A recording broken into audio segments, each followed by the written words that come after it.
আমার আল্লাহ বলেন, হে পৃথিবীর মানুষ, হে আমার বান্দারা, তোমরা দুনিয়ার মধ্যে গিয়েছো, আমি তোমাদেরকে দুনিয়ার মধ্যে পাঠাইলাম। পাঠাইবার পরে আমি জানি তোমরা অনেক অন্যায় পথে যাবে, অনেক কাজ করবে, যে কাজগুলোর মধ্যে তোমাদের গুনাহ হয়ে যাবে। হ্যাঁ বান্দা, তোমরা গুনাহ করবে তাও আমি ভালো মতো জানি, তোমরা পাপ করবে তাও আমি ভালো মতো জানি। বান্দারে, পাপ করার পরে, গুনাহ করার পরে একাই কি মসজিদের মধ্যে তোমরা কেঁদেছো, রব্বানা যালামনা, বলেন রব্বানা যালামনা আনফুসানা ওয়া ইল্লাম তাগফির লানা ওয়া তুরহামনা লানাকুনান্না মিনাল খাসিরিন বলে বলে মসজিদে কেঁদেছো, আসরের নামাজ পড়ে কেঁদেছো, যোহরের নামাজ পড়ে কেঁদেছো, মাগরিবের পড়ে কেঁদেছো, এশার নামাজ পড়ে কেঁদেছো। এ বান্দা, নামাজের মুসল্লা যখন বসে যাও, আমি আল্লাহকে তোমরা বারবার বলো, আল্লাহ গো আমার গুনাহ মাফ করে দাও। তারপরও আমি তোমাদের গুনাহ মাফ করে নেই। তারপরও তোমরা নিশি রাত্রে, মানুষ যখন ঘুমে যায়, তোমার বিবি যখন ঘুম যায়, তোমার ছেলে যখন ঘুম যায়, তুমি নিশি রাত্রে ঠান্ডা পানি দিয়ে ওযু বানিয়ে নামাজের মুসল্লায় বসে তুমি আবার যখন ডাক দাও, রব্বুল আলামিন, পৃথিবীর কোনো মানুষ আমার গুনাহ সম্পর্কে জানে না, তুমি আমার গুনাহ সম্পর্কে জানো। আমি এমন গুনাহ করেছি আমার বিবি জানে না, বিবি গুনাহ করেছে আমি জানি না। আল্লাহ, তুমি সব কিচ্ছু জানো। হে আমার প্রভু, তুমি আমাকে মাফ করে দাও। আমার আল্লাহ বলে, তারপরও যদি তোমাদেরকে আমি মাফ না করি, তারপরও বান্দা, তোমরা আমার রহমতের দরজা থেকে ফিরে যাইও না। আমি তোমাদেরকে হুকুম দিচ্ছি, ওয়ালাউ আন্নাহুম ইয যালামু আনফুসাহুম জাউকা, বান্দারে, যদি গুনাহ করে ফেলো, আমার রহমত থেকে মুখ ফিরে তুমি চলে যাইও না। বান্দা, আকাশ পরিমাণ যদি গুনাহ করো, পাতাল পরিমাণ যদি গুনাহ করো, সাগরের পানি পরিমাণ যদি গুনাহ করো, পাহাড় তুলনায় যদি তুমি গুনাহ করো, আমার দরবার থেকে তুমি নিরাশ হইও না। এ বান্দা, আমি তোমাকে একটি রাস্তা পাঠাই দিচ্ছি, একটি পথ তোমাকে আমি দেখাই দিচ্ছি। সেই পথটি কোন পথ তোমরা জানো? ওয়ালাউ আন্নাহুম ইয যালামু আনফুসাহুম জাউকা, বান্দারে, যখন তোমরা বরবাদ হয়ে যাবে, তখন তোমাদেরকে একটা পথ আমি তোমাদেরকে দেখাই দিলাম। সেই পথটির নাম হচ্ছে আমার রাসূলের মদিনা। জোরে বলেন সুবহানাল্লাহ। বান্দা, আমার নবীর দরবারে গিয়ে কেঁদে কেঁদে তোমরা বলো, ইয়া রাসূলুল্লাহ, ইয়া হাবিবাল্লাহ, আয়াকা ইয়া রাসূলুল্লাহ। আল্লাহ কোরআনে বলেছে, ওয়ালাউ আন্নাহুম ইয যালামু আনফুসাহুম জাউকা ফাস্তাগফিরুল্লাহ ওয়াস্তাগফার লাহুমুর রাসূল। আল্লাহ বলেছে, হে বান্দা, তোমরা ডানে না গিয়ে, বামে না গিয়ে, পিছে না গিয়ে, তোমরা সরাসরি আমার নবীর কদমে চলে যাও। আমার নবীর কদমে গিয়ে আমি আল্লাহর দরবারে তোমরা তওবা করো। তওবা করতে করতে তোমাদের চোখের পানি যখন বাইর হয়ে যাবে, আর ওই মুহূর্তে যদি আমার বন্ধু যদি তোমাদের জন্য আমার দরবারে সুপারিশ করে, আমি আল্লাহ তোমাদেরকে ওয়াদা দিয়ে দিলাম, গ্যারান্টি দিয়ে দিলাম, আমার রাসূল যদি তোমাদের জন্য আমার দরবারে সুপারিশ করে, সঙ্গে সঙ্গে বান্দা, তোমার অতীতের জীবনের কবিরা সগীরা গুনাহ মাফ করে দিব। জোরে বলেন সুবহানাল্লাহ। আরো জোরে বলেন। আমার আপনার গুনাহ মাফ করার জন্য রাসূলুল্লাহর দরবারে যাওয়ার দরকার আছে কিনা? চিৎকার জীবনে আছে কিনা? এটা আল্লাহু আকবার, নারায়ে তাকবীর, আল্লাহু আকবার, নারায়ে রিসালাত, ইয়া রাসূলুল্লাহ, নারায়ে রিসালাত, ইয়া রাসূলুল্লাহ। আল কাদরি সাহেব, আল কাদরি সাহেব জিন্দাবাদ, জিন্দাবাদ, আল কাদরি সাহেব, আল কাদরি সাহেব জিন্দাবাদ, জিন্দাবাদ, আহলে সুন্নাত ওয়াল জামাত জিন্দাবাদ, আহলে সুন্নাত ওয়াল জামাত জিন্দাবাদ। আসসালামু আলাইকুম ওয়া রাহমাতুল্লাহি ওয়া বারাকাতুহু।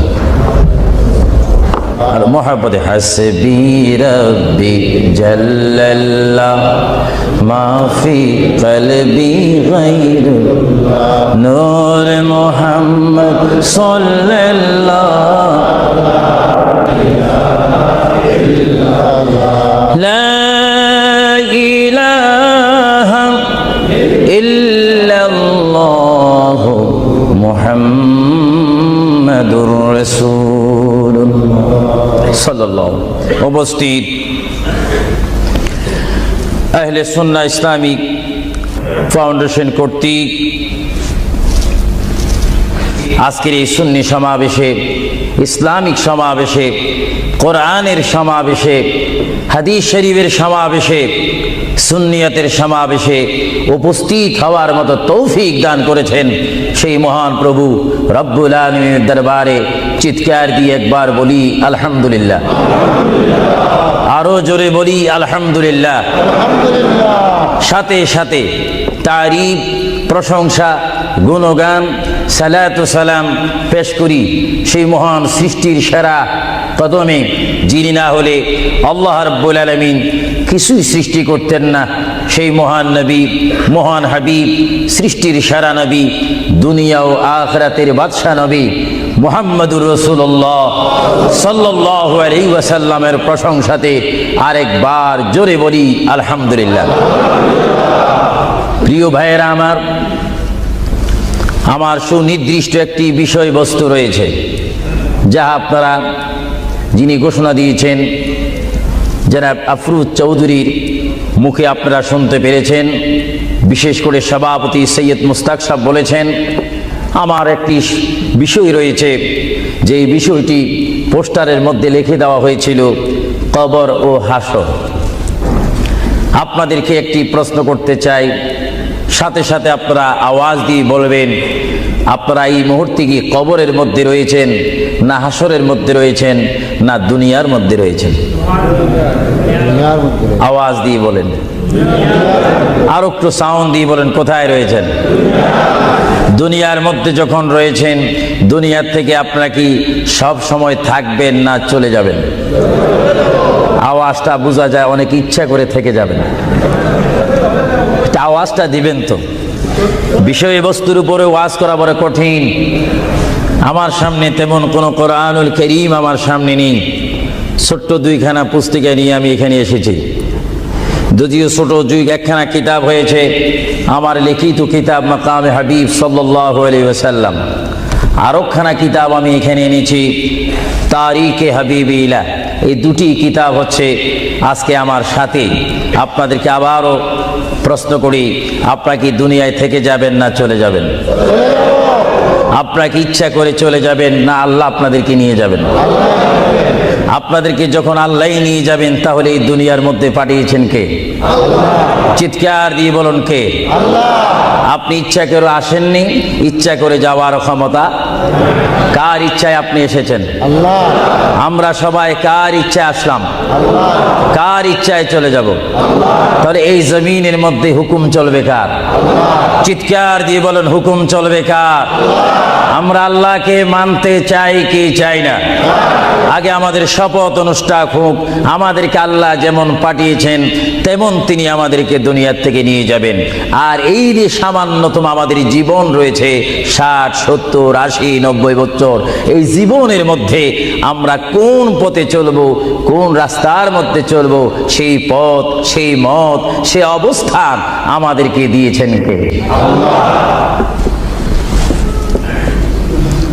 ভাইরা আমার, সর্বময় ক্ষমতার মালিক আল্লাহ এই পৃথিবীতে আমাদেরকে পাঠাইলেন আল্লাহ, এবং এই পৃথিবীতে বান্দা তার প্রিয় বান্দা হবে যদি বান্দা তার খালিককে চিনতে পারে।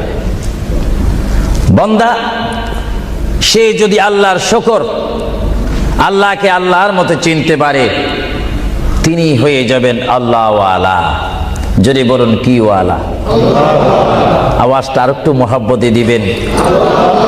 বাংলাদেশে 20-25 হাজার শ্রোতা হয়তো, এই জন্য আজকে ওয়ার্ল্ডাম, বিশেষ করে কুইন এলিজাবেথ হল, বিশাল একটি হলের মধ্যে আমার প্রবাসী ইমানি সুন্নি মুসলমান ভাইয়েরা, বাঙালি ভাইয়েরা উপস্থিত হয়েছেন। আমার কতই আনন্দ পাচ্ছি, কতই আল্লাহর শুকর আদায় করতে পারছি। চিন্তা করলে মনে হয় যুক্তরাজ্যের জমিনে রয়েছি, পরিবেশ দেখলে মনে হয় বাংলাদেশে ওয়াজ করতেছি। আরো জোরে বলুন না সুবহানাল্লাহ। আপনাদের দেশের প্রেম আপনাদের অন্তরে আছে কিনা? আরো জোরে বলুন, আছে কিনা? ভাইরা আমার, মহান রব্বুল আলামিন আমাদেরকে বিশাল পৃথিবীর বুকে পাঠিয়েছেন। কেন পাঠিয়েছেন? কি জন্য পাঠিয়েছেন? তার একটি সুনির্দিষ্ট বিষয় রয়েছে। আল্লাহ রাব্বুল আলামিন সকলকে পাঠিয়েছেন তার জমিনে, তার পথে আন্দোলন করে তার পথের মধ্যে শ্রম দিয়ে, তার পথের মধ্যে নিজকে প্রতিষ্ঠিত করে, তার পথের মধ্যে নিজকে মুসলমান করে আখিরাতে গিয়ে তার আসল স্থান জান্নাত লাভ করার জন্য আল্লাহ রাব্বুল আলামিন আমাদেরকে প্রথম দুনিয়ার মধ্যে পাঠাইলেন। চিৎকার দিয়ে বলুন সুবহানাল্লাহ। প্রিয় ভাইয়েরা আমার, আল্লাহকে আমরা চিনতে চাই, আল্লাহকে আমরা দেখতে চাই, আল্লাহকে আমরা পেতে চাই। আল্লাহকে পেতে হলে, আল্লাহকে চিনতে হলে, আল্লাহকে দেখতে হলে একটি মাধ্যমের প্রয়োজন রয়েছে, উসিলার প্রয়োজন রয়েছে। সেই উসিলা হচ্ছে, সেই মাধ্যম হচ্ছে, সবাই বলুন মুহাম্মাদুর, আরো জোরে বলুন না মুহাম্মাদুর। আল্লাহ এক, এই দাওয়াত আমাদেরকে দিয়েছেন। সবাই বলুন দুনিয়া আখিরাতের বাদশাহ মুহাম্মাদুর। এই কথার মধ্যে কি আমি কোনো মিথ্যা কথা বললাম নাকি? কোনো ফাঁক ফুক দিলাম নাকি? মহান রব্বুল আলামিনের পরিচয় আমরা পেয়েছি কি সরাসরি, না রসুলের মাধ্যমে? রসুলের উপর আল্লাহ রব্বুল আলামিন একখানা বিশাল কিতাব নাজিল করেছেন, যে কিতাবের নাম বলুন আল কোরআন। জোরে বলুন কিতাবটির নাম কি? যে কোরআন শরীফের মধ্যে কোনো সন্দেহ নাই। বলুন কোরআন শরীফের মধ্যে কোনো সন্দেহ? আর এই কোরআন এমন একটি কোরআন, যে কোরআন শরীফের সাথে মানুষের সম্পর্ক হলে, ওই মানুষটি কোরআনের সাথে সম্পর্ক ঘটলে ওই মানুষটি আল্লাহওয়ালা হয়ে যায়, নবীওয়ালা হয়ে যায়, ওলিওয়ালা হয়ে যায়। চিৎকার দিয়ে বলুন সুবহানাল্লাহ। এখন আমাদের জীবনের পরিবর্তন ঘটার প্রয়োজন আছে কিনা? আমরা যদি এই বিশাল পৃথিবীর থেকে চলে যাই, এই বিশাল পৃথিবীর থেকে যদি আমাদেরকে বিদায় নিতে হয়, অবশ্যই আমরা খালি হাতে চলে যাব। আর খালি হাতে যদিও চলে যাই, আমাদের কাঁধের মধ্যে দুইজন ফেরেশতা রয়েছে, কিরামান কাতিবিন। দুইজন ফেরেশতা আমাদের জিন্দেগির ইতিহাস, জিন্দেগির ঘটনাগুলি লিখতেছেন, ক্যাসেট করতেছেন। আমরা যেন এমনভাবে কবরে যাই, এমনভাবে হাসরের ময়দানে উঠি, আল্লাহ যে দায়িত্ব দিয়ে আমাকে আপনাকে এই বিশাল পৃথিবীর বুকে পাঠিয়েছেন, ওই মহান রব্বুল আলামিনের হুকুম আমার আপনার এই জিন্দেগির মধ্যে, জীবনের মাধ্যমে বাস্তবায়ন করতে হবে কি হবে না? আরো জোরে বলুন হবে কি হবে না? আপনারা কি করতে চান, না এখন থেকে শুরু করতে চান? এখন থেকে আপনি এখন এক বলবেন, দুই বলার সময় নেই, তিন বলবেন, চার বলার সময় নেই, ওয়ান বলবেন, টু বলার সময় নেই। মুহূর্তের মধ্যে আমার আপনার সামনে মৃত্যুর পরোয়ানা আসতে পারে কি পারে না? মৃত্যুর পরোয়ানা পাঠাইবার মালিককে। যদি তিনি এই মুহূর্তে কেউ মৃত্যুর পরোয়ানা পাঠিয়ে দেন, কোন আন্দোলন করার ক্ষমতা আছে নাকি? আজরাইল আলাইহিস সালাম কোন আন্দোলন মানে না। আল্লাহ রাব্বুল আলামিন কোরআন শরীফের মধ্যে বলেন, আমার পৃথিবী, আমার আসমান, আমার জমিন, আমার সবকিছু, আমি আমার জমিনের মধ্যে এক নম্বর জাতি, সৃষ্টির শ্রেষ্ঠ জাতি মানব জাতিকে আমি করেছি। এই জন্য আল্লাহ রাব্বুল আলামিন কোরআন শরীফের মধ্যে বলেন, লাকাদ খালাকনাল ইনসানা ফি আহসানি তাকওয়িম। চিৎকার দিয়ে বলুন সুবহানাল্লাহ। আমরা মানুষ, আমাদেরকে আল্লাহ সৃষ্টি করেছেন। কোন সৃষ্টি জানেন? আমাদের ক্লাস কোথায় আমাদের জানা উচিত। 7টি জমিন বলেন আর 7টা আসমান বলেন। এই 7 আসমান এবং 7 জমিনের মধ্যে যত কিছু আল্লাহ সৃষ্টি করেছেন, তার মাধ্যমে সুন্দর করে, উচ্চ করে, পজিশন দিয়ে এক নম্বর সৃষ্টি করেছেন ইনসান জাতিকে। চিৎকার দিয়ে বলুন সুবহানাল্লাহ। সেই ইনসান আমরা, সেই মানুষ আমরা, কিয়ামত পর্যন্ত যদি সিজদার মধ্যে পড়ে থাকি, আল্লাহর শুকর শেষ করা কি আমাদের পক্ষে সম্ভব হবে? আরো জোরে বলেন সম্ভব হবে? মহান আল্লাহ আমাদেরকে ইচ্ছা করলে অন্য কোনো জাতি করে, অন্য কোনো জাতের মধ্যে, হায়াওয়ানের মধ্যে জানোয়ার করে, পাখি করে, বাঘ করে, কুকুর করে, ইত্যাদি জাতের মধ্যে পাঠাইতে পারতেন তিনি ইচ্ছা করলে, কিন্তু কোন জাতের মধ্যে তিনি আমাদেরকে পাঠাননি। তিনি এমন একটি জাতের মধ্যে, এমন একটি মখলুকের মধ্যে আমাদেরকে তিনি সৃষ্টি করেছেন, পজিশন দিয়েছেন, যেই পজিশন আল্লাহ নিজেই পছন্দ করেছেন। চিৎকার দিয়ে বলুন সুবহানাল্লাহ। তাহলে আল্লাহ রাব্বুল আলামিন যখন তার ইচ্ছা অনুযায়ী আমাদেরকে সৃষ্টি করেছেন, তাহলে এই বিশাল পৃথিবীতে চলতে হলে আমরা ইচ্ছা মানব কার? আরো জোরে বলুন কার? যদি আল্লাহর ইচ্ছা যদি কেউ না মানে, আল্লাহ কি তার উপরে খুশি হবে না বেজার হবে? আল্লাহ যদি বেজার হয়ে যায়, আপনার কি স্বপ্ন যোগ হলো কি জান্নাতে যাওয়া যাবে নাকি? মুঠো হবে না, কখনো না। এজন্য আল্লাহ রাব্বুল আলামিন কোরআন শরীফের মধ্যে বলেন, আমার ভাইয়েরা আমার সাথে বলুন, বিসমিল্লাহির রহমানির রহিম। তাফসীরে রুহুল বায়ানে দেখি, তাফসীরে রুহুল বায়ানে আমি নিজেই পড়ি, তাফসীরে আব্বাসীর মধ্যে পড়ি, তাফসীরে কবীরের মধ্যে পড়ি। আল্লামা ইমাম ফখরুদ্দিন রাজি রহমতুল্লাহ আলাইহি তিনি তাফসীরের মধ্যে তাফসীর করেন। তাফসীরে খাজাইনুল ইরফানের মধ্যে দেখি, তাফসীরে নাঈমের মধ্যে দেখি, তাফসীরে রাজভীর মধ্যে দেখি, তাফসীরে আজিজের মধ্যে দেখি, আমার প্রিয় নবী মুহাম্মদ রাসূলুল্লাহ সাল্লাল্লাহু আলাইহি ওয়াসাল্লাম বলেন, আমার কোন উম্মত যদি একবার মুহাব্বতের সহিত বিসমিল্লাহ শরীফ তেলাওয়াত করে, সঙ্গে সঙ্গে মহান প্রভু তার আমলের মধ্যে 190টি সওয়াব দান করবে। চিৎকার দিয়ে বলুন সুবহানাল্লাহ। আরো জোরে বলুন না সুবহানাল্লাহ। আমার প্রিয় মুসলমান ভাইয়েরা, আপনারা বলেন, আপনারা সওয়াব চান কি চান না? আমাদের যথেষ্ট পরিমাণ গুনাহ আছে কিনা? গুনাহ মাফ করতে হলে বিপরীত কি ফিট করতে হবে? নেক ফিট করতে হবে, সওয়াব ফিট করতে হবে। সবাই জোরে শুনি বলুন, বিসমিল্লাহির রহমানির রহিম। বিসমিল্লাহর একটি তাফসীর হচ্ছে, গোটা কোরআন শরীফ, তাওরীত, জবুর, ইনজিল, এই 4টি কিতাব তেলাওয়াত করলে যত সওয়াব হবে, কোরআন শরীফ পড়লে তার চাইতে 3 গুণ বেশি সওয়াব হবে। জোরে বলুন না সুবহানাল্লাহ। আর গোটা কোরআন শরীফ পড়লে যত সওয়াব হবে, তাহলে একবার সূরা ফাতিহা আলহামদুলিল্লাহ শরীফ তেলাওয়াত করলে তার চাইতে বেশি সওয়াব হবে।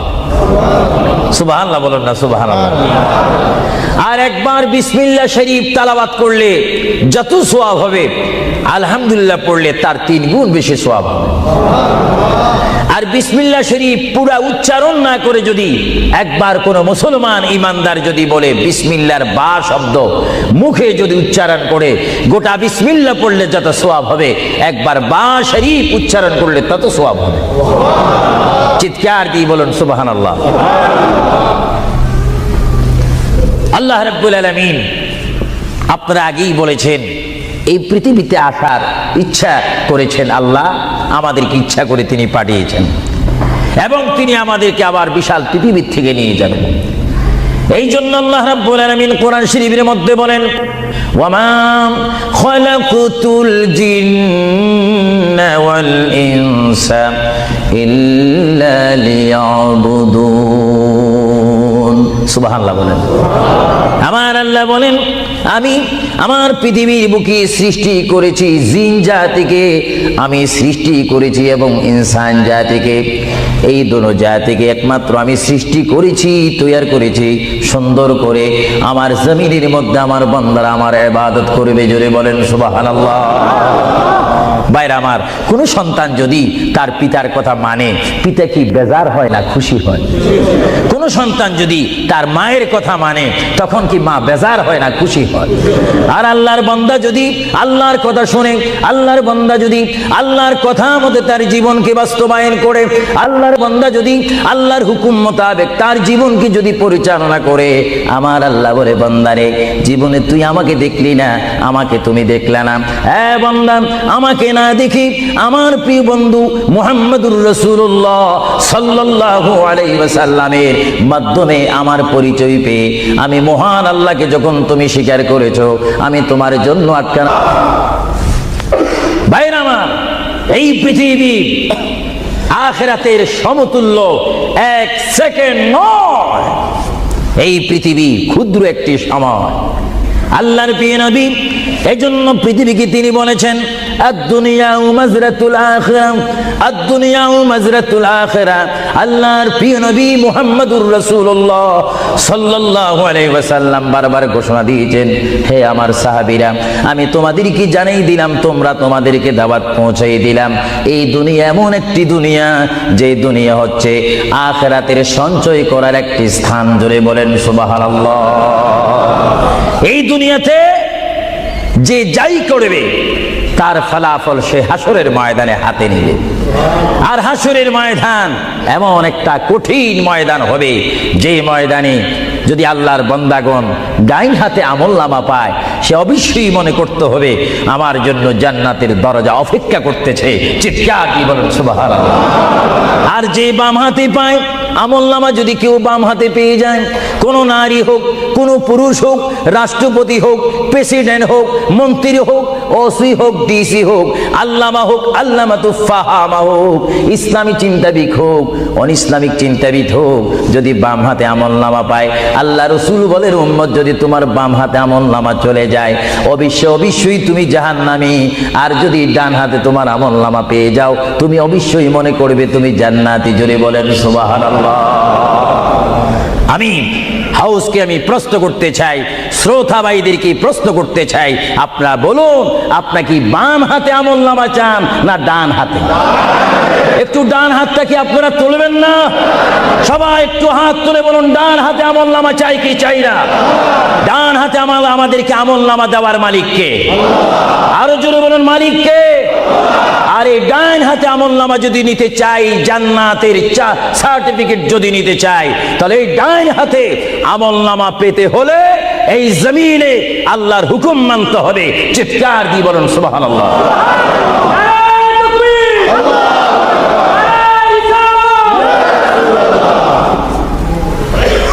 যারা আল্লাহর হুকুমকে মেনেছেন তারা হয়েছেন সাহাবায়ে কেরাম। জোরে বলেন কি? আপনাদের সকলের অন্তরে, সকলের দিলে, সকলের মনে সাহাবায়ে কেরামের ভালোবাসা আছে কিনা? এইদিকে একটু আওয়াজটা কম কেন হলো? আশ্চর্য হয়ে গেল। একটু জবাব দেন, সাহাবায়ে কেরামের ভালোবাসা আছে কিনা? তাদের সাথে কোনো সম্পত্তি নিয়ে কোনো ঝগড়া আছে কিনা? তাহলে একটু জবাব দিবেন।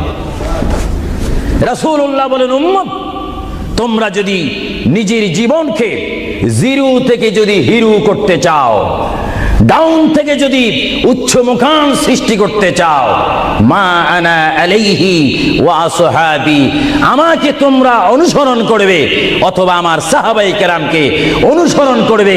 আমার প্রতিটি সাহাবায়ে কেরামের চরিত্রের মধ্যে রয়েছে তোমাদের জান্নাতে যাওয়ার গ্যারান্টি। চিৎকার দিয়ে বলেন সুবহানাল্লাহ। আমরা সাহাবায়ে কেরামের ভালোবাসা চাই কি চাই না? আরো জোরে বলুন, চাই কি চাই না? সাহাবায়ে কেরাম কি করে তারা সাহাবী হয়েছেন? কি করে তারা আল্লাহর হাবিবের শ্রেষ্ঠ বন্ধু হয়েছেন? এটা আমাদের জানার বিষয় রয়েছে।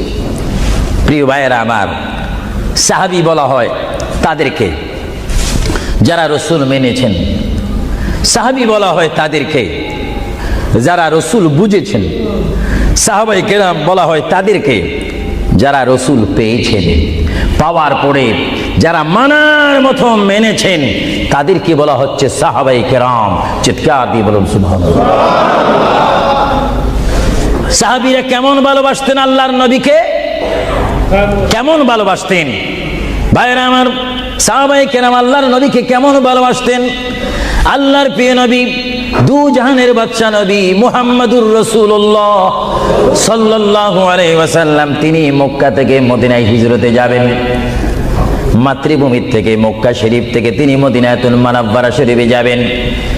যাওয়ার কয়েক মাস পূর্বে আল্লাহর প্রিয় নবী, দু জাহানের বাদশা নবী মুহাম্মদুর রাসূলুল্লাহ সাল্লাল্লাহু আলাইহি ওয়াসাল্লাম, সাহাবীদের মধ্যে শ্রেষ্ঠ সাহাবী, কিয়ামত পর্যন্ত আমার রাসূলের যুগ থেকে কিয়ামত পর্যন্ত কোটি কোটি কোটি কোটি ঈমানদার মুসলমান মুত্তাকিন ফরেজগার ওলি গৌস কুতুব ফকির দরবেশ সকলের ঈমানকে যদি এক পাল্লার মধ্যে রাখা হয়, সাইয়্যিদনা আবু বকর সিদ্দিক রাদিয়াল্লাহু তাআলা আনহুর একটি রাত্রির সমতুল্য হবে না। জোরে বলেন সুবহানাল্লাহ। সমস্ত ইমানদারের ইবাদত যদি এক পাল্লাতে রাখা হয়, সাইয়্যিদনা আবু বকর সিদ্দিক রাদিয়াল্লাহু তাআলা আনহু এক রাতে যেই ভালোবাসা রাসূলকে দেখিয়েছেন, তার পরিমাণ ভালোবাসা সমগ্র সৃষ্টি জগতের মুসলমানের হবে না। চিৎকার দিব সুবহানাল্লাহ। সাইয়্যিদনা আবু বকর সিদ্দিককে আল্লাহ রাসূল বললেন, আবু বকর, আমি আমার মায়ের দেশ, আমি আমার বাবার দেশ, আমি আমার দাদার দেশ মক্কাতুল মুআজ্জামা, মক্কা শরীফ মাতৃভূমি ছেড়ে আল্লাহর হুকুমে কাফেরদের অত্যাচারে আমাকে এখান থেকে হিজরত করে চলে যেতে হবে। যদি আমি হিজরত করি, আবু বকর তুমি আমার সঙ্গী হয়ে থাকবে। চিৎকার দিয়ে বলুন সুবহানাল্লাহ। আল্লাহর প্রিয় নবী কোন দিন হিজরত করবেন, কোন মাসে করবেন, কি সকাল বেলায় করবেন, না সন্ধ্যায় করবেন, না গভীর রজনীর মধ্যে করবেন, না দিনের মধ্যে করবেন, না ঠান্ডার সিজনে করবেন, না গরমকালে করবেন, না গ্রীষ্মকালে করবেন, না বসন্তকালে করবেন, কোন অবস্থায় করবেন, কোন দিন করবেন, কোন মাসে করবেন, তার নির্দিষ্ট করে বলেনি। আল্লাহর প্যারা নবী, দু জাহানের বাদশা নবী মুহাম্মদুর রাসূলুল্লাহ হিজরত করার টাইমে সাইয়্যিদানা আলী রাদিয়াল্লাহু তাআলা আনহুকে ডাক দিয়ে বলে, আলী আমি হিজরত করব, আমি রাত্রের আধার অবস্থার মধ্যে মাতৃভূমি ছেড়ে চলে যাব। আলী তুমি আমার বিছনার মধ্যে শুয়ে থাকবে, কম্বলখানা গায়ে দিয়ে শুয়ে থাকবে। আলী কাফিররা তোমাকে মারার জন্য চেষ্টা করবে, কিন্তু তোমাকে মারতে পারবে না। আলী আমি যাওয়ার টাইমে অনেকের আমানত টাকা পয়সা আমার কাছে রয়েছে, আমি তোমার হাতের মধ্যে দিয়ে দিলাম। সকাল যখন হয়ে যাবে তুমি তাদের আমানতগুলা তাদের কাছে পৌঁছাই দিবে। এতে প্রমাণ হলো হযরত আলী যদিও নবীর বিছনার মধ্যে ঘুমিয়ে যায়, তারপর আলীকে মারা যাবে না, যেহেতু যদি আলী মরে যাইতেন আলীর নিকটে আমার নবী আমানত রাখতেন না। জোরে বলেন সুবহানাল্লাহ, আরো জোরে বলেন সুবহানাল্লাহ। তাহলে কাফেররা দে আলীকে মারতে পারবেন না, এটা নবী জানে কি জানে না? আওয়াজটা ডাউন হয়ে গেল, উচ্চ সুরে বলেন নবী জানে কি জানে না? নবীকে জানার ক্ষমতা দিয়েছেন কে? কারণ নবীর টিচার তো কোনো ব্যক্তি নয়, নবীর টিচার কোনো ফেরেশতা নয়, নবীর শিক্ষক কোনো মানুষ নয়, নবীর শিক্ষক একমাত্র হচ্ছে আল্লাহ। জোরে বলুন কে? আরো জোরে বলুন কে? আল্লাহ যার শিক্ষক, তার এলেমের কি কমতি আছে নাকি? হযরত আলী জীবনকে ভয় না করে তিনি রাসূলুল্লাহর পালঙ্কের মধ্যে তিনি শুয়ে পড়লেন, বিছনার মধ্যে শুয়ে পড়লেন। যখন শুয়ে পড়ল, কাফেররা প্রবেশ করে দেখেন ওই চকির মধ্যে নিশ্চয়ই মুহাম্মদ ঘুমিয়ে আছে। বলেন সাল্লাল্লাহু আলাইহি ওয়াসাল্লাম। কম্বলখানা উঠি তারা দেখলেন মুহাম্মদের স্থানে শুয়ে আছেন শের খোদা হযরত আলী। কাফেররা বলল, আলী আমরা তো ইচ্ছা করলে তোমাকে জবা করে দিতে পারি বা তোমাকে জমাই করে দিতে পারতাম, আলী তুমি কেন এই বিছনার মধ্যে শুয়ে আছো? হযরত আলী চোখের পানি ছেড়ে বলে, কাফেররা তোমরা এখনো পর্যন্ত আমার হাবিবকে চিনতে পারোনি, আমার নবীকে চিনতে পারোনি।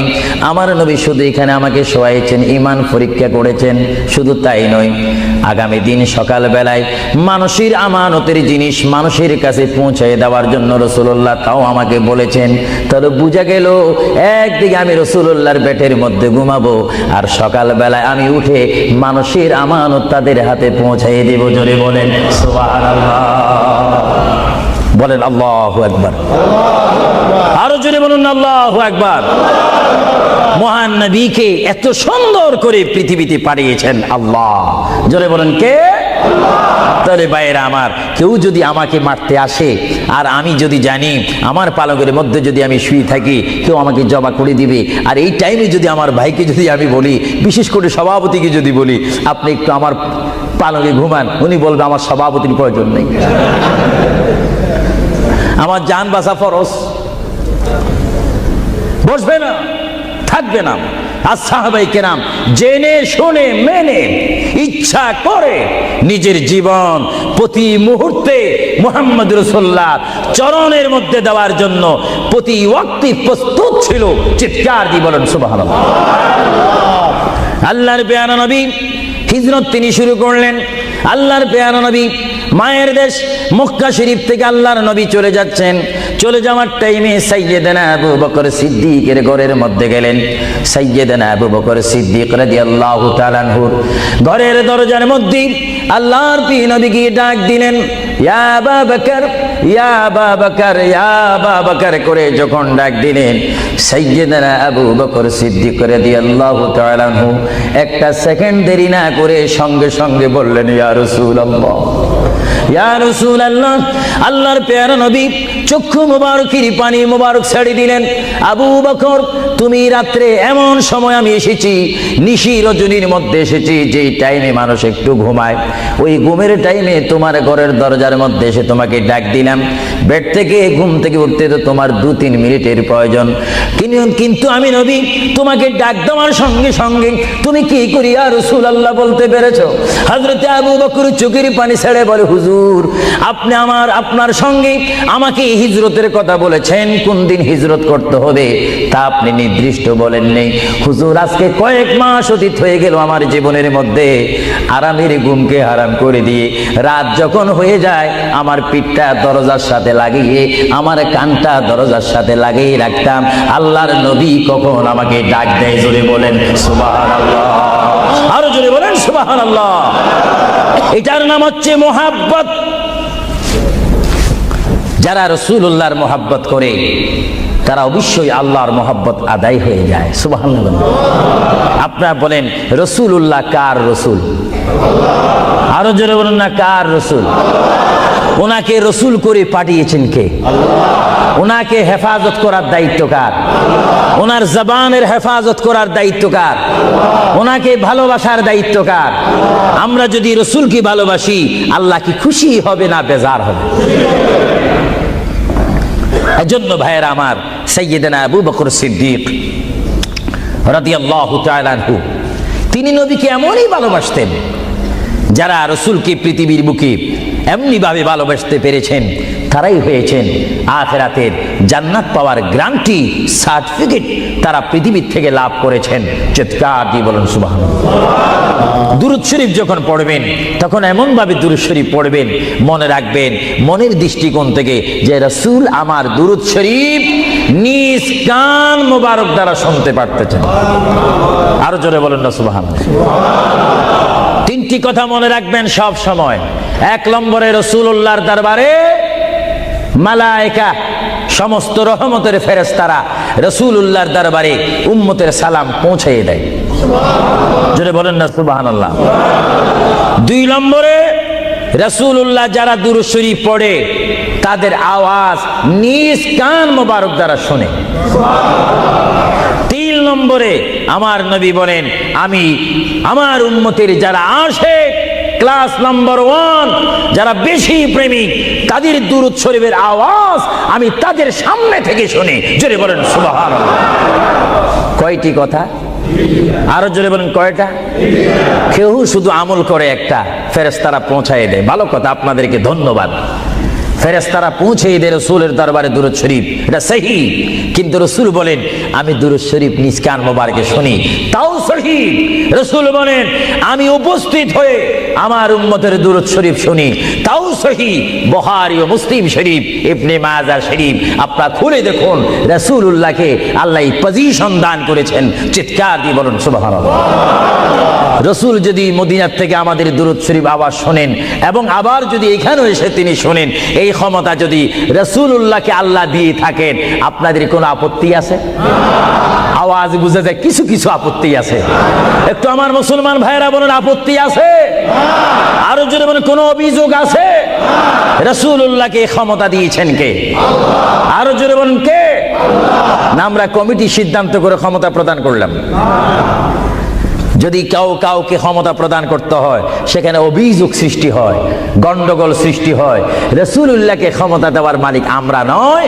রাসূলুল্লাহকে ক্ষমতা দিয়ে পরিপূর্ণ ক্ষমতাবান করে আল্লাহ রাব্বুল আলামিন এই গোটা জমিনকে উজালা করার জন্য আল্লাহর পক্ষ থেকে তাকে পাঠানো হয়েছে। চিৎকার দিয়ে বলুন সুবহানাল্লাহ। সাইয়্যিদনা আবু বকর সিদ্দিক রাসূলুল্লাহকে ভালোবেসেছেন। আপনারা জানেন মুহাম্মদ রাসূলুল্লাহকে ভালোবাসলে উম্মতের কি অবস্থা হয়।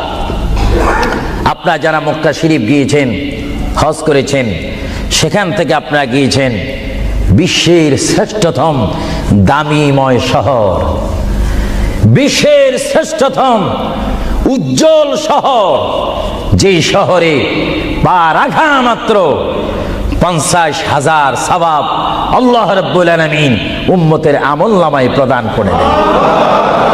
সেই শহরটির নাম হচ্ছে, সবার উচ্চ কণ্ঠে আমার মা বোনেরা ছোট্ট ছোট্ট আওয়াজ দিয়ে, আমার শ্রোতা ভাইয়েরা উচ্চ কণ্ঠে বলুন, সোনার মদিনা।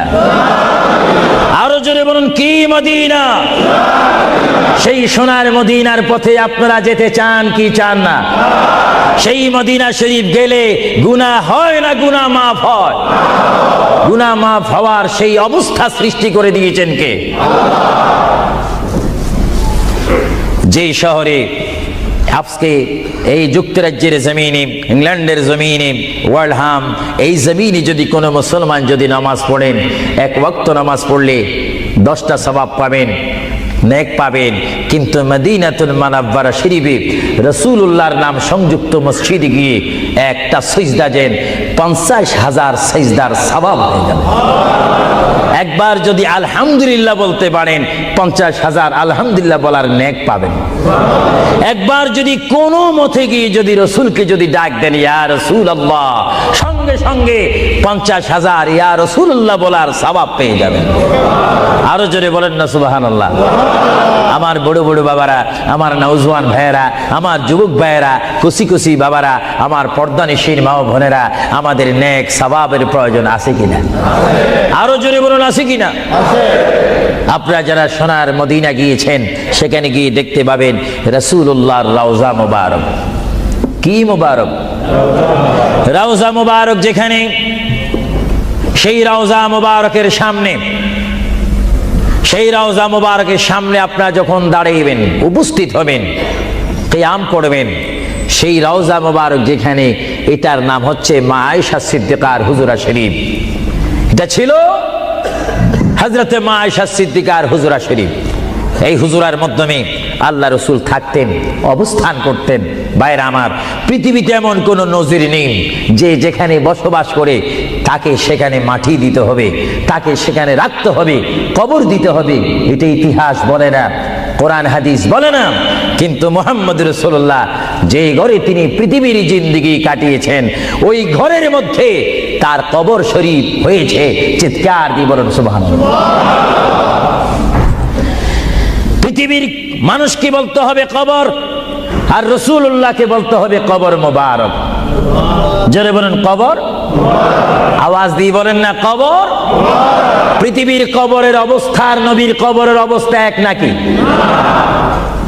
কিছু পার্থক্য আছে নাকি? কিছু নাকি? কিছু অনেক কিছু বলতে গেলে আমরা আছি 10, রাসূল হচ্ছেন 20।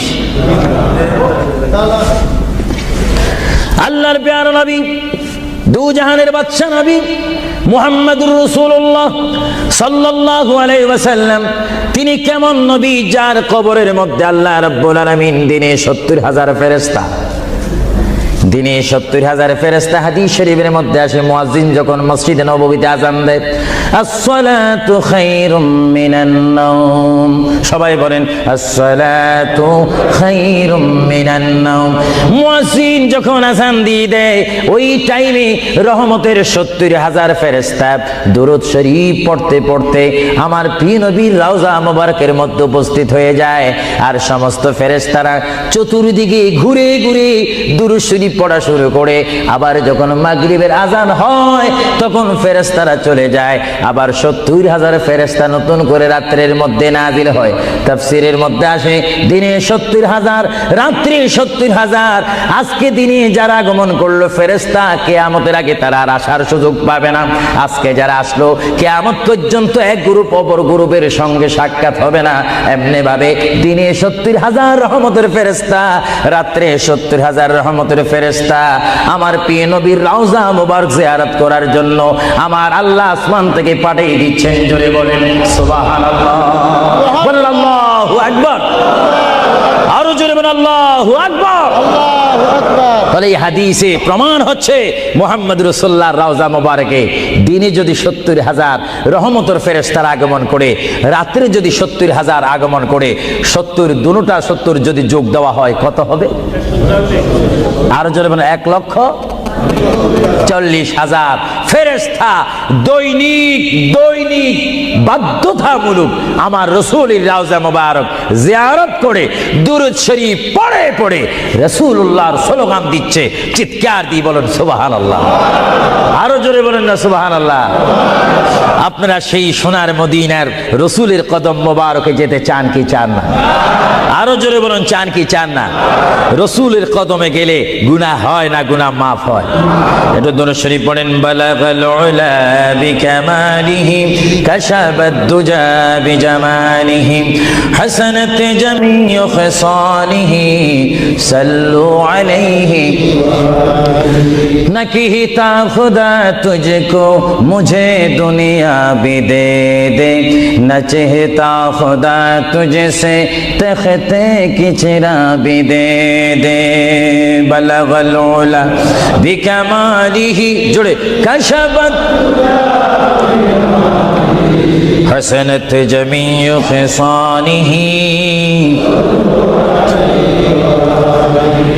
আল্লাহর প্রিয় নবী মুহাম্মদ রাসূলুল্লাহ সাল্লাল্লাহু আলাইহি ওয়াসাল্লামের রওজা মুবারকে তিনি শুয়ে আছেন। তাহলে বোঝা গেল তিনি এখন জাহিরি ভাবে পৃথিবীতে নাই, তিনি এখন কবর মুবারকে রয়েছে। চিৎকার দিয়ে বলুন সুবহানাল্লাহ। কোথায় রয়েছে? আরো জোরে বলুন কবর। আপনাদেরকে একটি প্রশ্ন করে জবাব চাই, আপনারা বলুন মক্কা শরীফ আল্লাহর ঘরের সাথে একটি পাথর আছে কিনা? যে পাথরে চুমা দিলে কি গুনাহ হয় না গুনাহ মাফ হয়? আওয়াজে বুঝা যায় কিছু কিছু গুনাহ হয়। জোরে বলেন গুনাহ হয় না গুনাহ মাফ হয়? ওই পাথরটির নাম কি? আসওয়াদ পাথর। মূলত ওই পাথরটি হচ্ছে একটি ফেরেশতা। এখানে চুমা দিলে গুনাহ মাফ হয়।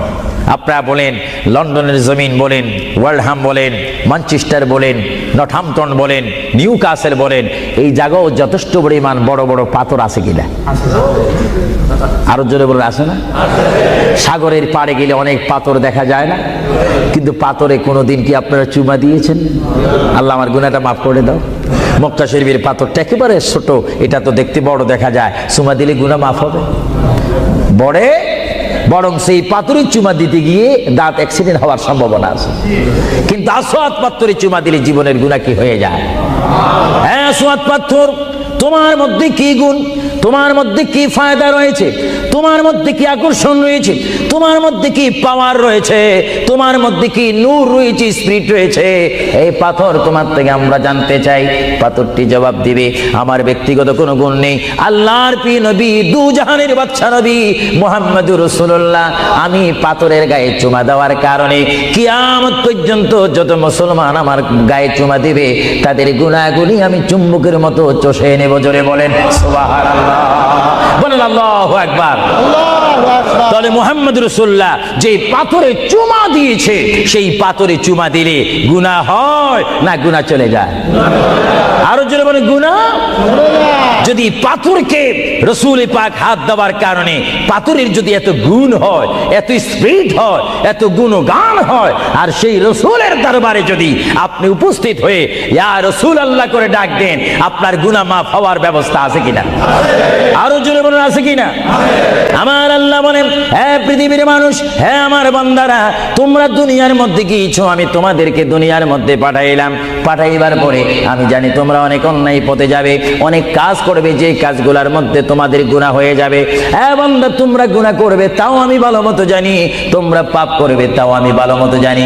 বান্দারে, পাপ করার পরে, গুনাহ করার পরে একাই কি মসজিদের মধ্যে তোমরা কেঁদেছো, রব্বানা যালামনা, বলেন রব্বানা যালামনা আনফুসানা ওয়া ইল্লাম তাগফির লানা ওয়া তুরহামনা লানাকুনান্না মিনাল খাসিরিন বলে বলে মসজিদে কেঁদেছো, আসরের নামাজ পড়ে কেঁদেছো, যোহরের নামাজ পড়ে কেঁদেছো, মাগরিবের পড়ে কেঁদেছো, এশার নামাজ পড়ে কেঁদেছো।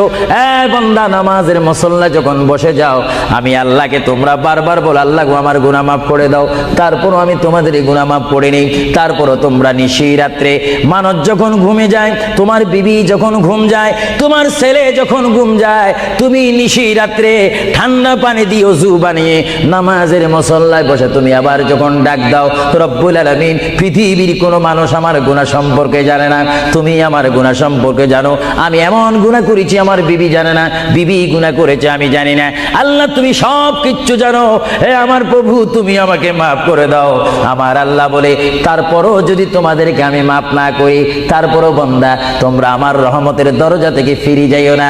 আমি তোমাদেরকে হুকুম দিচ্ছি, ওয়ালাউ আন্নাহুম ইয যালামু আনফুসাহুম জাউকা, বান্দারে, যদি গুনাহ করে ফেলো, আমার রহমত থেকে মুখ ফিরে তুমি চলে যাইও না। বান্দা, আকাশ পরিমাণ যদি গুনাহ করো, পাতাল পরিমাণ যদি গুনাহ করো, সাগরের পানি পরিমাণ যদি গুনাহ করো, পাহাড় তুলনায় যদি তুমি গুনাহ করো, আমার দরবার থেকে তুমি নিরাশ হইও না। বান্দা, আমি তোমাকে একটি রাস্তা পাঠাই দিচ্ছি, একটি পথ তোমাকে আমি দেখাই দিচ্ছি। সেই পথটি কোন পথ তোমরা জানো?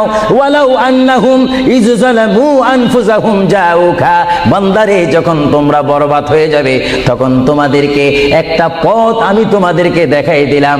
সেই পথটির নাম হচ্ছে আমার রাসূলের মদিনা। জোরে বলেন সুবহানাল্লাহ। বান্দা, আমার নবীর দরবারে গিয়ে কেঁদে কেঁদে তোমরা বলো, ইয়া রাসূলুল্লাহ, ইয়া হাবিবাল্লাহ, আয়াকা ইয়া রাসূলুল্লাহ।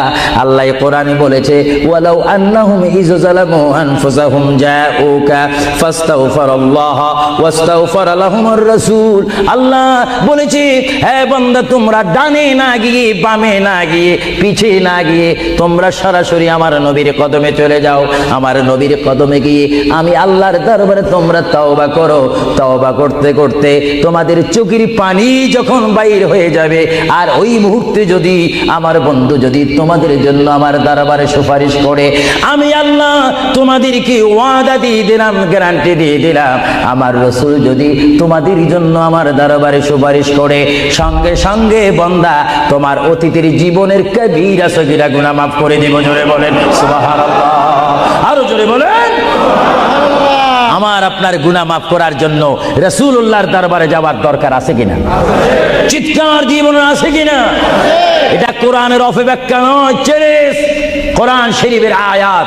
ওয়ালাউ আন্নাহুম ইয যালামু আনফুসাহুম জাউকা, যারা তাফসীরি পড়েছেন, তাফসীর জালালাইন পড়েছেন, টাইটেল পড়েছেন, বুখারী পড়েছেন, মুসলিম পড়েছেন, ইবনে মাজাহ পড়েছেন, সিয়াসিত্তা পড়েছেন, হাদিস পড়েছেন, ইজমা পড়েছেন, কিয়াস মেনেছেন, উসুল মেনেছেন, বালাগাত মেনেছেন, মুনতিক মেনেছেন, শরীয়ত বুঝেছেন, তরিকত বুঝেছেন, হাকিকত বুঝেছেন, ইলমে লুদুনি পেয়েছেন, ইলমে তাসাউফ মেনেছেন, তারা অবশ্যই স্বীকার করবে মানুষের একমাত্র মুক্তির স্থান, পরিত্রাণের স্থান, আসলের স্থান, নাজাতের স্থান, আল্লাহ পাওয়ার স্থান মুহাম্মদুর রাসূলুল্লাহ কদম মোবারক। চিৎকার দিয়ে বলেন সুবহানাল্লাহ। আপনারা সেই রাসূল চান কি চান না?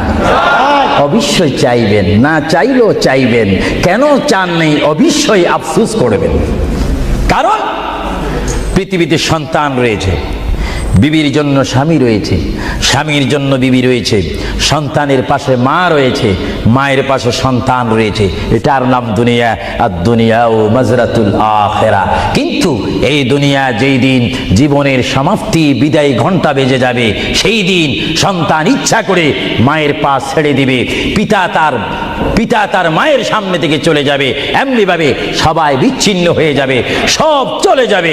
একমাত্র সাথী হবে, আপন হবে, বন্ধু হবে, কবরের সঙ্গী হবে। সবাই বলেন মুহাম্মাদুর। আরো জোরে বলেন না মুহাম্মাদুর। আপনারা সেই রসুল চান কি চান না? সেই রসুলের চরিত্রের মধ্যে উম্মতে রক্ষা পাওয়ার গ্যারান্টি আছে কিনা? একটু দরুদ শরীফ পড়েন। আল্লাহুম্মা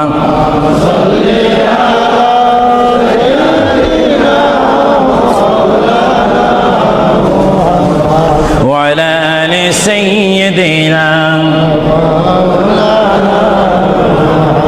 ভাইরা আমার, মহান রব্বুল আলামিনের কোরআনুল কারীম থেকে আমি একখানা আয়াত আপনাদের সামনে আবার পড়ে শোনাচ্ছি। আমরা যারা এখানে উপস্থিত রয়েছি, আমাদের সকলের জীবনের সাথে সঙ্গে সঙ্গে রয়েছে মউত। জোরে বলুন কি? মরণ। মরণ মানে নড়াচড়া নাই, কথা নাই, শক্তি দেখাইবার ক্ষমতা নাই, চিৎকার দেওয়ার কোনো আওয়াজ নাই। এটার নাম কি? মউত। আমার আপনার এই বডি থেকে, দেহ থেকে, শরীর থেকে, জিসিম থেকে প্রাণ পাখি চলে যাবে, রূহ। সেই রূহ যখন আমাদের সামনে থেকে, ভিতর থেকে চলে যাবে, তখনই আমাদেরকে ঘোষণা করা হবে মরহুম। স্পিকার যখন ছিলাম, স্টেজ আসন গ্রহণ করে আন্তর্জাতিক বক্তা আবু সুফিয়ান আল কাদেরী বক্তব্য দিচ্ছে, আর যখনই আমার নিঃশ্বাসটা চলে যাবে, সেই দিন আন্তর্জাতিক শব্দ আর ব্যবহার হবে না। সেই দিন সবাই আমাকে বলবে, ইসলামিক আহলে সুন্নাহ ইসলামিক ফাউন্ডেশনের সকল সদস্যরা, সকল ইমানি ভাইয়েরা, সুন্নি মুসলমান ভাইয়েরা, তাওহীদ ও রিসালাত বিশ্বাসী ভাইয়েরা, সেই দিন আমাকে অবশ্যই ঘোষণা দিবেন মরহুম। যারা বলেন কি? কিছুক্ষণ আগে আমি ছিলাম সাহেব, কিছুক্ষণ আগে ছিলাম আমি মাওলানা, কিছুক্ষণ আগে ছিলাম আল্লামা, কিছুক্ষণ আগে ছিলাম বিশ্বনন্দিত, কিছুক্ষণ আগে ছিলাম বিশ্ব মুফাসসির, আর এখন হয়ে গেলাম কি? মরহুম। অর্থাৎ এখন কি নাই? জীবন নাই, রূহ নাই, প্রাণ নাই। জোরে বলেন কি নাই? আমাদের সকলের বর্তমান এই মুহূর্তে আমার মা বোন বলেন, আমার ছোট ভাইয়েরা বলেন, বাবারা বলেন, আমার জ্ঞানী গুণী ভাইয়েরা বলেন, আমাদের মধ্যে প্রাণ আছে কিনা? এই প্রাণটা কি আপনার হুকুমের মধ্যে নাকি? আপনি জানেন চেয়ারে বসেছেন, আপনি জানেন যে মুহূর্তের মধ্যে আপনি কয়েকবার মৃত্যুবরণ করতেছেন। একটি নিঃশ্বাস যদি চলে যায়, বাইর হয়ে যায়, আরেকটি নিঃশ্বাস নেওয়ার ক্ষমতা। আর বিশেষ করে আমার এই যুক্তরাজ্যের আমার যুবক শ্রেণীর ইসলামিক আহলে সুন্নাহ ইসলামিক ফাউন্ডেশনের প্রেসিডেন্ট থেকে শুরু করে সকল মেম্বারকে আমি ধন্যবাদ, মোবারকবাদ জানাচ্ছি। তারা আজকের এই প্রোগ্রাম আয়োজন করার কারণে বিশেষ করে আমি দোয়া করি, বারগাহে ইলাহির দরবারে, রাসূলুল্লাহর রিসালাতের দরবারে আল্লাহ যেন তাদের আপ্রাণ চেষ্টায়, আপনাদের সহযোগিতায় এই ওয়ার্ল্ড হামের মধ্যে একটি ঐতিহাসিক ইসলামী সেন্টার করার তৌফিক দেখ। সবাই বলুন আমিন। আরো জোরে বলুন আমিন।